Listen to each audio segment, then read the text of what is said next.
Today, we are welcoming one of my dearest friends, Reverend Dr. Kimberly Majeski. Kimberly's story starts, as many of them do, with dreams and optimism and big plans for life. And while she achieved many of those big goals, life also happened and grief entered the story. During Kimberly's, what we'll call her intermission, it was an intermission of necessity when she got a call one day and said, "Will you pick up a new baby boy?" From there, she went on to craft the Act 2 of her dreams, and I am so excited for you to hear her full story today. Hey friends, and welcome to the Living Well Enneagram podcast. I'm your host, Jen Stanley, and around here we talk about the Enneagram, real life, and what it means to grow and live well. Stick around to be inspired by real people, real stories, and real life application of Enneagram wisdom. All right, welcome, Kimberly. I am thrilled to have you. It's good to be here. Yeah. So I want to talk about your intermission story and about the way that, as a woman who is also in midlife, cheers to midlife. Yeah, speak for yourself. I think that we need something stronger than this for midlife. But as a woman who's also in midlife, as you look back and think about Act 1 and Act 2, I'm excited for our listeners to hear your story because it is so filled with inspiration and grit and resilience and hope. So as we just get started, would you just tell us a little bit about what was Act 1 like for you? So Act 1, I first of all love that you frame this conversation in acts and intermission. That's so very theater. So my Act 1 was, I wonder if you could call it typical for a 3. Okay, I want to hear. I've told you as a child, I put, every time I won an award at school, I hung it outside my door, like in a doctor's office. I wanted to go to law school and be a politician, wanted to run for Congress. I would later, go to college and get called into ministry after that. Can you tell me more about what that calling felt like, looked like, I think that's people say I was called into ministry and it's like, did you get a phone call? Like what do you mean? What happened? Yeah. People ask that of me as well. And I'm always a little hesitant because it is, like I heard the audible voice. I grew up like so many people, in the South. We went to youth camp in the summer, to church camp. I grew up going there, really formed. My faith was formed in those experiences. And so I was, at the time I was called to ministry, I was working for the Tennessee General Assembly. I was, carving out my way and what I thought my future was going to be. And I took my week of vacation to volunteer at the church camp where I had grown up, at Camp Overton. And I always say I had these hateful, awful little girls in my cabin who didn't want to participate in anything. Oh. Who didn't care about my devotionals and object lessons. All they cared about was flirting with Tyler, In the boys' cabin. Yeah. Yes. Oh. And after which is exactly what I did at youth camp. Exactly. That is what youth camp is about. So Jesus and boys. And So I had just felt like a failure. It was the end of camp. I hadn't reached them. They hadn't had any kind of spiritual growth. And the very final night of church camp, which is just so cliche, but it is what it is. The pastor was saying, someone in this room is being called into ministry. And I knew, God was calling me in that moment. I remember arguing, when I get home, I'll think about going to school. We'll talk about this later. And the pastor saying, no, somebody, God is saying, if you're a counselor, if you're an adult here, if you're a student, you don't leave this, come. And I went forward and I prayed at the altar. Like you, yes. And it was very real. I had that morning written notes to all the girls and left them on their pillows, just about what I saw in each of them, even though I was so mad with them. And they came back, and when I returned to our cabin, they were all in tears. And they had a change of heart, and they apologized. We had a feet washing service, and that was my baptism into the ministry. And it's very, very special, and it was very, very sacred, and it was real. Yeah. So I came home and shifted. I left my job. I went to work for a pastor in my church at a remodeling company. I was the office manager, you know me, and there was nothing I could manage about an office. Yeah. I couldn't turn on the machines, you know what I mean? So that was comical, but I would later, feel like I wanted to. I mean, I was preaching and teaching and leading, and I hadn't had any training. My degree was in political science and pre-law. Yeah. So I went to school. I got accepted into a Master of Divinity program, and that's what brought me here. Okay, that's what brought you to Indiana. Yes. Okay. In a sense, it's almost like that's a little bit of an act one, act two, like Yes. because yes, I frame these conversations act one, act two. The women that I talk to who are in their 70s and 80s, they're getting like this third act. But the truth of the matter is, we often have these shifts within the acts as well. Mhm. So I think that's really interesting. So you're called to ministry. Tell me about your hopes and dreams for life at that point. My hopes and dreams for life at that point, were just as audacious and just as big. Um, they were all about achievement, even though it was a different path. I'm certain that God called me to the path change, but my ambition didn't stop, Okay, like yeah. that isn't something I left at the door because Right. I was. Well, it's how you're wired up. It's how I'm wired up. I got married through that process. Our first year of marriage, I think, is when we moved here. And from then, I just wanted to be the best biblical scholar that I could be. I wanted to be known for pointing people to Jesus, but also for, having done the work. As a woman, I had been in male space in sort of a political framework. Mhm. The church is no different. Right. The academy is no different. It's male space. And I have to say this, most of your listeners are women, so what do I care? I'm in my second act, but women just have to be 10 times better to even get noticed in some fields. Yeah. And so I was going to do that. I was going to get every degree. I was going to take every course. I was going to write every piece and do all the things. And that's what I set out to do. Yeah. And you did. I mean, I did. you did, and you're still doing. Yes. Yeah. So you're married at the time, and you and Kevin are living in Anderson, Indiana, and you're getting all the degrees, and I love that about you. How did this fit into your plan for a family? After I finished my first doctoral degree, I began to really want to become a mother. I was 38 the first time it occurred to me. And it was, following a season of really deep and profound grief, sort of the beginning of my grief story. When I was in my senior year, my very last semester of my Master of Divinity program, out of the clear blue in March 2003, I got a phone call, and my baby sister her heart had stopped, and she was gone.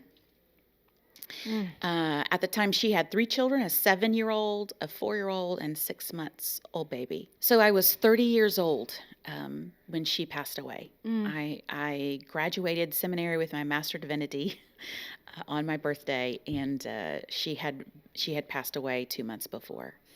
And so here I was, trying to find out, how I was going to go into the next chapter. And this terrible thing had happened. So all my energy was focused in Tennessee. So I went ahead and accepted a job. I felt like God was calling me to serve as campus pastor at Anderson University. And that was great because it allowed me to be in Tennessee on weekends, and for them to travel here and for me to travel there to support my mom and sort of move forward with that. And it was through that process, over years of grieving that and living through that I really did become in touch with a maternal gift and wanted children. I would have taken my sister's children. They are and were my children, but their father wanted them to live with him. You Yeah. can't just take people's kids. But I mean, in my heart, they are my children. Yeah.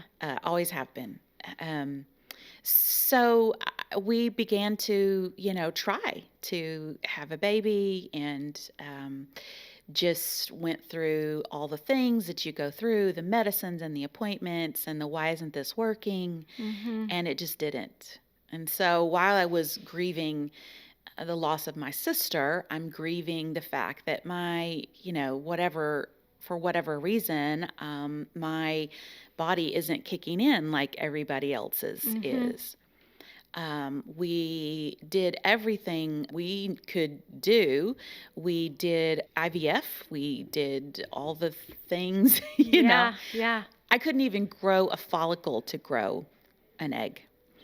And so that was just devastating. And through that process, my mother got sick. She was 50 when she was diagnosed with cancer. And 14 years later, it came back and was just in her bones and all through her body. And that was a long process of being in the hospital and then in the hospice. And I remember whispering to her on her deathbed, "Mom, I'm going to adopt a baby." And she smiled very brightly, she understood what I was saying. And that will always be a special moment to me. Now, we had just decided we were going to start the process, and this is what we were going to do. But telling her was kind of a way of getting a blessing for that process. Yeah. And what a gift to tell her, too, that there would be a little Majeski. What a gift to tell her. She passed on Mother's Day. And losing her that way, for her to be in pain, to bear witness to her not being able to get better, her caring for my sister's kids and now them facing another loss. And I felt God with me, but it was a really hard blow to lose her. Mm-hmm. Hey, Jen here. Have you heard about my signature program called Intermission? It's for women who are navigating any kind of life transition, like maybe an empty nest, maybe a career change, or maybe simply just wanting to be more intentional about what comes next in your life.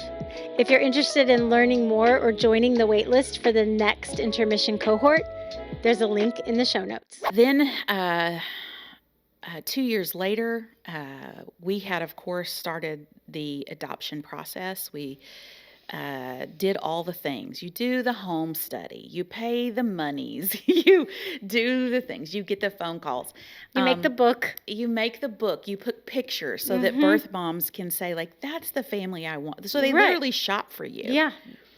And I really resented it, Jennifer. I know now that vulnerability of the potential of being rejected. Yeah. And you just get rejected over and over and over. And a friend of mine who's my gynecologist told me, she's a mom of 3 adopted boys. And she said, live your life. And when you get the call and it's the right call, you'll know. And that's when you go buy the crib. You know? Yeah. And so that's what I did.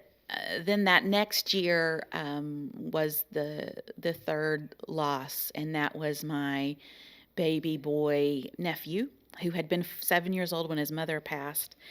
He just graduated high school and was starting his life and was beautiful and strong and smart. And he was on January 30th, 2014, out in his front yard getting dogs out of the road for the neighbor, and someone came around the corner and hit him, and he was gone.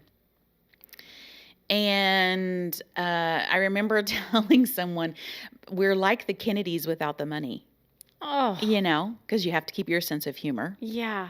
That's so what it much felt like. And so much tragedy. It felt like a curse. It felt like, this cannot be my life. God cannot be good and this be my life. Yeah. Fair. And I just, at that point, couldn't walk on 2 feet. I had, dear and precious friends who helped me through that season. And even my students at school, I said, listen, my faith is shot. My framework, my way of understanding and reading the world has all got to be reconstructed. And I'm doing that work. But I just want to be honest and say, this is where I am. Yeah. And that's when I really came to this place of finding fault with bumper sticker faith and the little pithy statements that we make and things that rhyme and alliterated sermons and pastors who pretend they're perfect and have illustrations that they look up online. And I know that sounds awful, but I couldn't take any of it. Yeah, it was was too false. It inauthentic. was, Yes. it didn't speak to your lived experience. And people would say, God is good all the time. And I wanted them to shut up. Right. I wanted them to shut up because I thought, you don't understand what you're saying, you know? Yeah. And I had to plumb the thought of goodness. And I really had to step back and think. I'll never forget Candida Moss is the one who said to me, God looked down and saw his son on the cross, So he has a different understanding of goodness than we do. And we have to maybe rethink those categories, and it's okay. And so I really just wanted to tell the truth with my life. I wanted to tell the truth with my faith. I had years earlier, together with you, launched a ministry to women who were survivors of sex trafficking, and we were visiting sex clubs and doing outreach. We need to do a whole nother podcast about the time in the sex clubs together. But you know what? Because you've been there, it was real. It was real. And it was the right place for me to be, because these people weren't putting on airs about their faith. It wasn't cleaned up or dressed up. These were broken down, busted up people who needed God. And I was like them, and I needed them. And so that was also a part, of my healing. And so all the while these things are happening, I'm having these losses. I am getting these phone calls that the birth mom has moved on and not chosen us. And I was really, really in a bad place. I took the summer off. I had done intense therapy where, they call you acute because you come every week. And I had gone through that. I had taken everything off my calendar for the fall. I remember being at the Mexican restaurant with you and talking about how we'd gotten this call from this woman who was in prison. Yes. And she had passed on us. Yeah. I remember this. This was a hard moment as a friend to know what to say. Yeah. When you're looking at me and saying, the prison mom passed on us. She passed on us. And so that was a season when it was like, well, this is going to be the dream that doesn't happen. We're going to put this on the shelf and plow on with our life. And we're so thankful and so grateful for what we have. But this one isn't going to come through. Like that day was when I kind of put that dream to bed. Yeah. 2 weeks later, I got a phone call.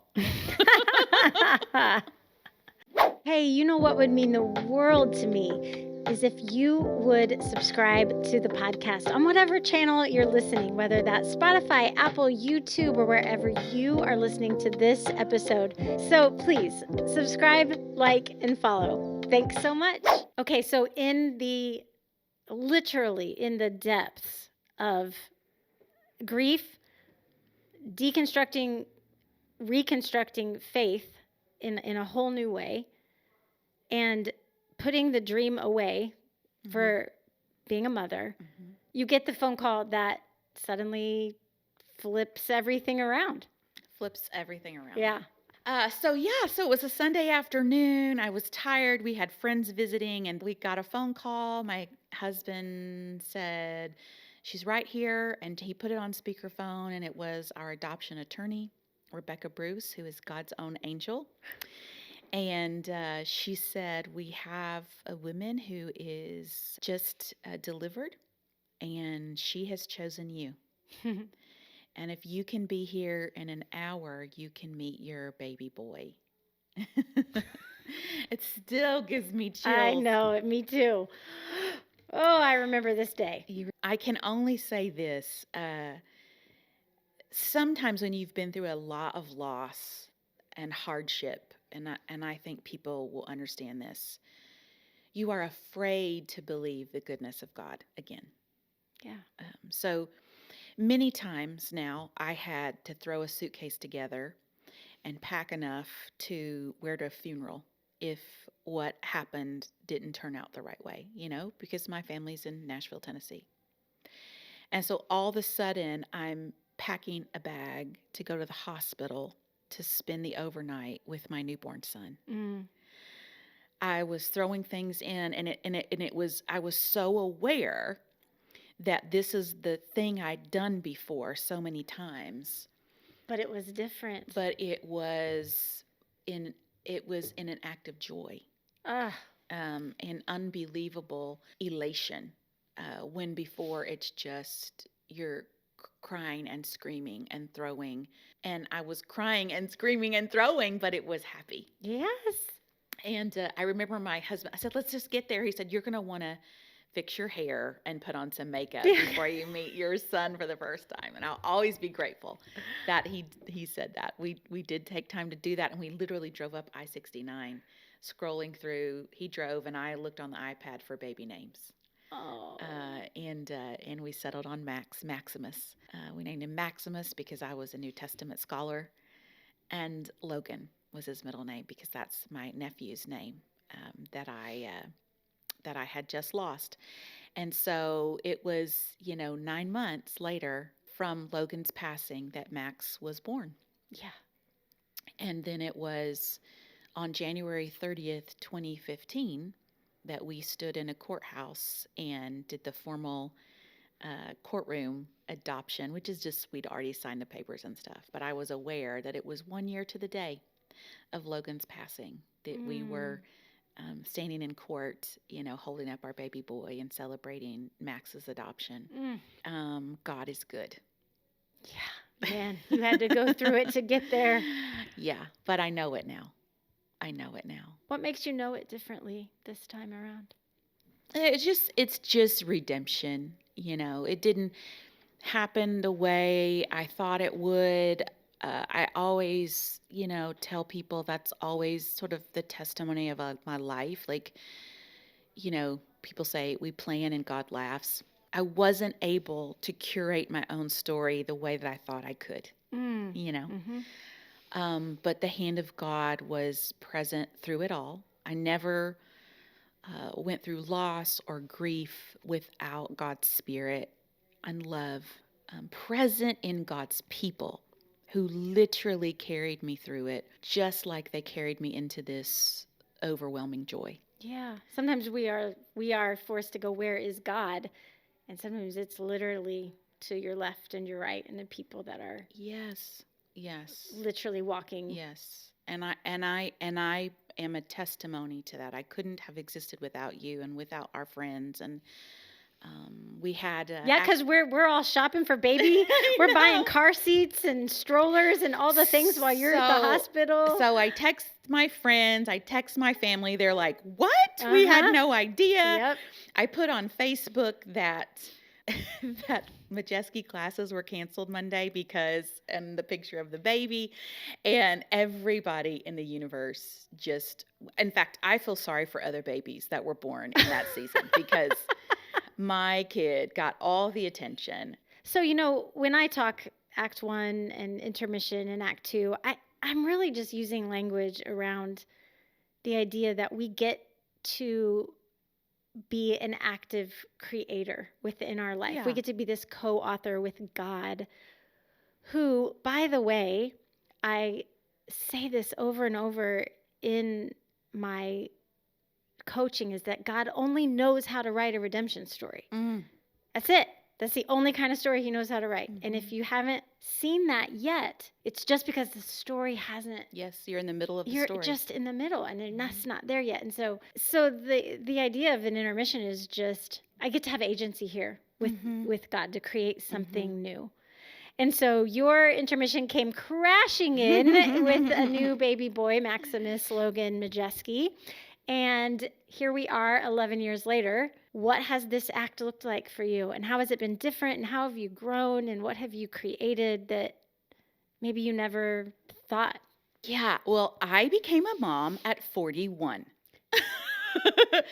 So I was going through perimenopause, changing diapers. Yeah. So cute, So fun. having hot flashes like while my kid is melting down. Mm-hmm. I have preached sermons holding a baby. I have taught the ethics of the Old Testament with a baby on my shoulder. I can literally do anything.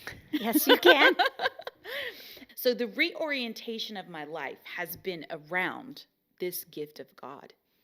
And I don't care what anybody thinks or anybody says, like, he is the center of my universe. Of course. I still work. I have a career, and he is a part of that.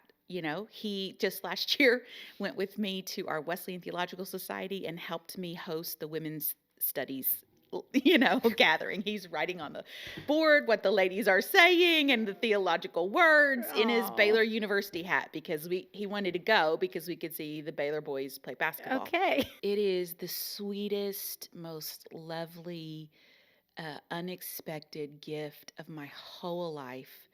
And what I want to do now is be the best mother, the best role model, the best support, and then in his later life guide, to him that I can be. So what advice would you give to women who are in the middle of the story, who are not yet able to see the goodness, who have to live with that unbearable weight of not being able to even grasp? What I think is really remarkable about your story is that after this calling to ministry and this all in, that in the middle of the story, even that was shattered. Mm-hmm. Life around you was shattered, family was shattered, and even that felt shattered. How do you speak to the women now that are there? You know what I would say, Jennifer, and I do credit Catholic theology for this. You get to be a bad Catholic and still be loved. In the Protestant church, you have to be good. We have to earn God's love. As threes, we're trying to be worthy. Always earning. And what I had learned by that point, at least by the point of losing my mom and into losing Logan, was that I tried to do everything right, and it didn't keep me safe. Making all the right choices, being faithful, praying enough, all of the things. God, what didn't answer those prayers the way I had prayed them. I gave up trying to be good enough and just kind of said to God, you are going to have to hold me. You're going to have to love me. And I didn't feel any sort of way about that. Like, I didn't feel like a bad, Christian. I didn't feel like an unfaithful it was just real. Yeah. And I would say to people that we just have to sometimes trust the love of God to hold us and see us through. We talked about this many times, but it's Mary and Martha when Lazarus dies. And Jesus arrives, and Jesus knows what he's going to do, and they're mad because he's late and he hasn't helped and he didn't do what he could have done. And Jesus, before anything else, Jesus wept because he was brokenhearted with those girls. And it's so important that we know that our God who loves us grieves with us. Yeah. And that God is bigger than our questions and our fears and our doubts. And we don't have to hide those away or try to fix those. We can just let God's love hold us. I believe in the God of the 222nd chance. I believe that grace is deep and wide. And I believe that God's love holds us and will see us through. Hey, you know what would mean the world to me is if you would subscribe to the podcast on whatever channel you're listening, whether that's Spotify, Apple, YouTube, or wherever you are listening to this episode. So please subscribe, like, and follow.